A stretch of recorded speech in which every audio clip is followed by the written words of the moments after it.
Campbell's condensed soups are known for their convenience, comfort, and affordability, except for one notable exception.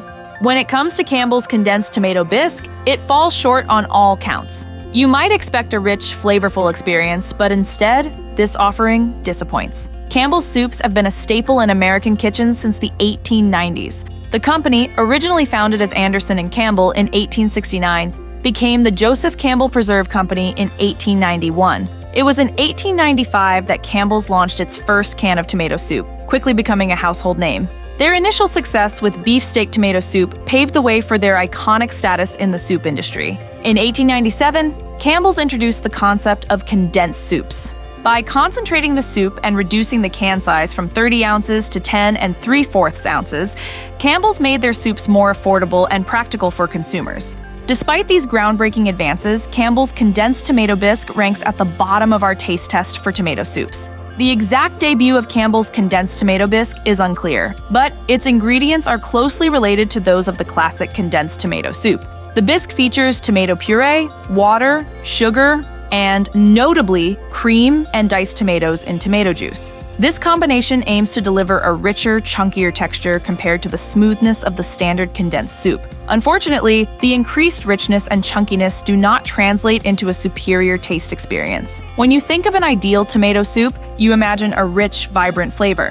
Unfortunately, Campbell's condensed tomato bisque fails to deliver, offering an overly sweet and chemically tinged flavor that makes it a regrettable choice for your hard-earned money. Mario! Come on, you son of a... The flavor of Campbell's condensed tomato bisque missed the mark, failing to capture the rich tomato essence that defines a true bisque. Adding water, as directed, results in an overly thin consistency that blurs the line between soup and bisque. A bisque is supposed to be creamy and substantial, but this version turns out runny and insubstantial, with an oddly pale red hue that raises concerns about its taste, concerns that are unfortunately validated. Campbell's regular condensed tomato soup also fell short of expectations, ranking near the bottom in our taste test at number 12 out of 14. It suffered from a lackluster red color, a bland taste, and a disappointing tomato flavor. The soup's texture became excessively watery after mixing in the suggested amount of water, which undermined any remaining appeal.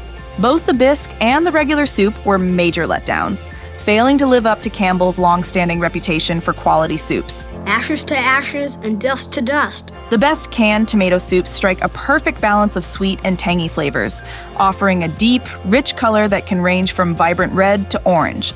They should be robust without leaving an aftertaste, and the experience should be free from any metallic notes that might spoil the enjoyment. Sodium content is a crucial factor to consider in canned soups. With a daily limit of 2,300 milligrams, it's important not to consume your entire allowance in one meal. Most soups range from 500 to 1,800 milligrams per cup. Campbell's tomato bisque, with 1,740 milligrams of sodium per cup, or 870 milligrams per serving, is notably high compared to other options. For example, Pacific Foods' organic garden tomato oat milk soup contains only 410 milligrams per cup, and their tomato bisque has 590 milligrams per cup.